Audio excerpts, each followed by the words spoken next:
안녕하세요. 거친 힐링 12강 나만 왜 이러고 살아입니다. 살다 보면 왜 나만 이러고 살까 하는 때가 있죠. 나도 잘 살고 싶고 나도 잘 나가고 싶은데 사는 게 만만치 않고 나만 쪼그리고 사는 것 같고 나한테만 자꾸 브레이크가 걸리는 것 같고 그렇습니다.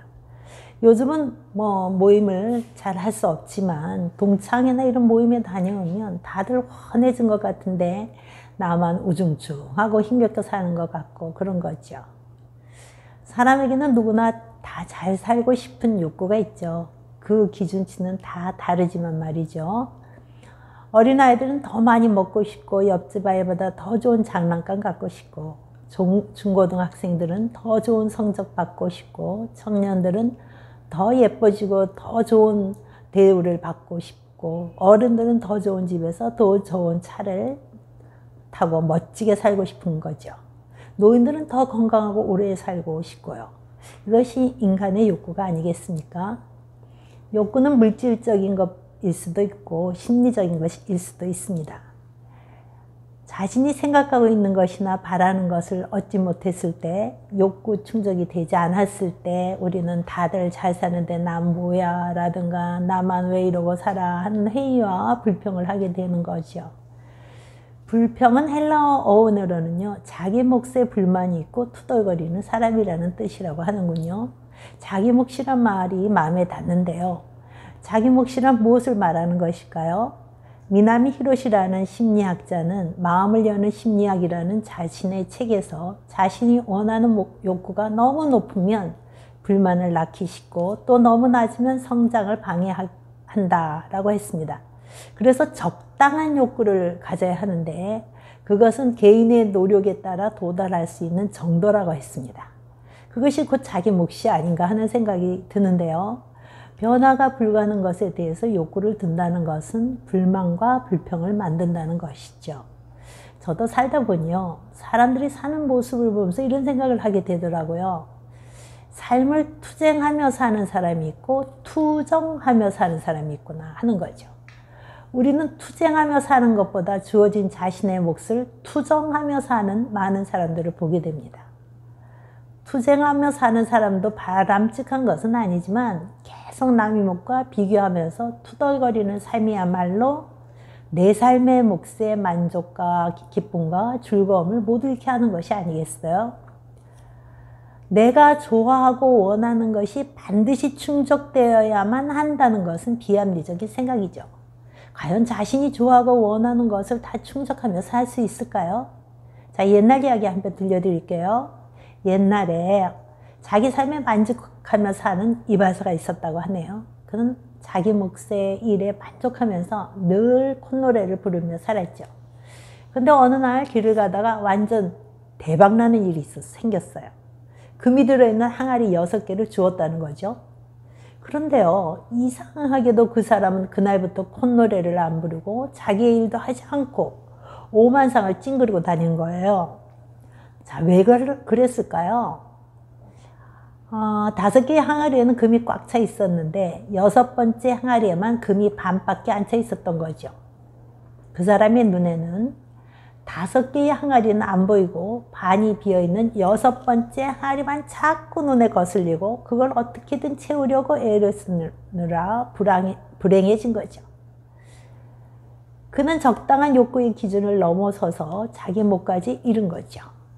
자족하는 삶의 몫을 잃었다고 할 수 있는 거죠. 우리가 삶을 투정하고 싶을 때면 6번째 항아리를 기억해 보는 것도 좋을 것 같습니다. 너무 트집을 잡으면 5개의 항아리조차 깨어져 버릴 수가 있을 것 같습니다. 여러분, 5개의 항아리를 깨는 방법은요, 첫째, 6항아리에 금이 가득 든 것 같은 남의 항아리와 늘 빈 것 같은 내 항아리를 계속 비교하는 겁니다. 비교는 질투를 일으키고 분노까지 일으키죠. 그런데 사실 6개의 항아리에 포만감을 느끼는 사람은 얼마나 될까요? 결핍감이 없는 사람은 없으니까요. 둘째, 가득 채워져 있는 5개의 항아리는 보지 못하고 부족한, 채워지지 않은 6번째 항아리의 반, 2분의 1을 채우는 것을 목표로 삼고 불만족으로 세월을 산다는 거죠. 결국요 결핍만 들여다보며 사는 거죠. 셋째는요 투덜거리며 불평 불만을 체질화시킨다는 거죠. 저 어떤 사람이 불평 불만이 체질화돼서 주위 사람을 참 힘들게 하는 사람이 있었나 봐요. 그 사람은요 항상 불평하는 그런 사람이었어요. 그래서 그 남편과 한 번은 기차 여행을 했는데 남편이 옆에 앉은 사람에게 너무 민망한 거예요.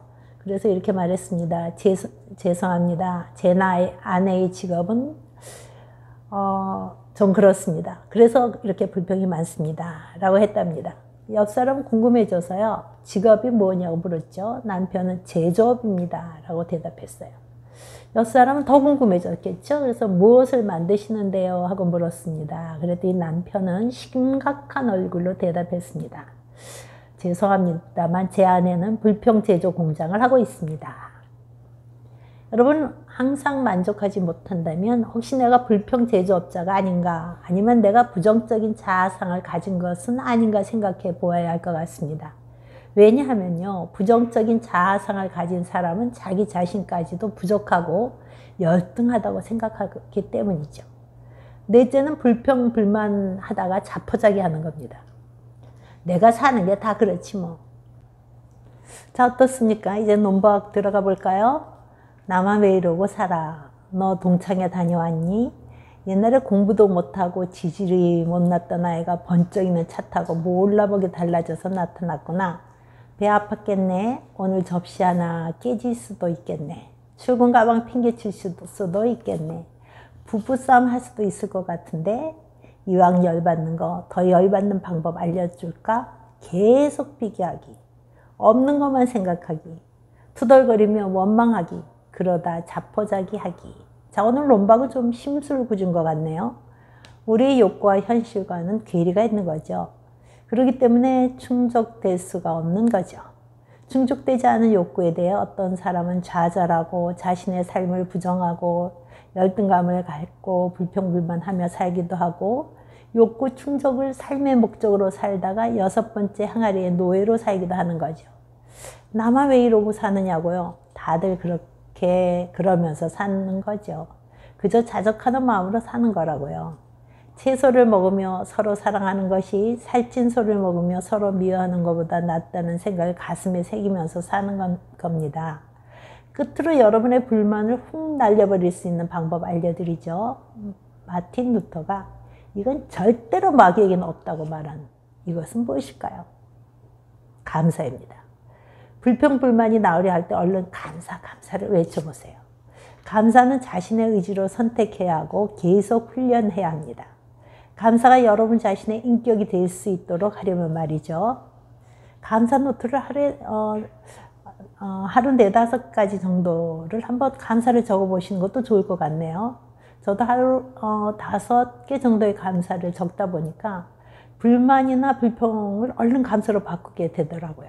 거짓말로 감사 노트에 적을 수는 없잖아요. 그래서 불평을 감사로 바꾼 거죠. 습관화시키려면 매일 해야겠죠. 여러분 어려운 시기 있죠.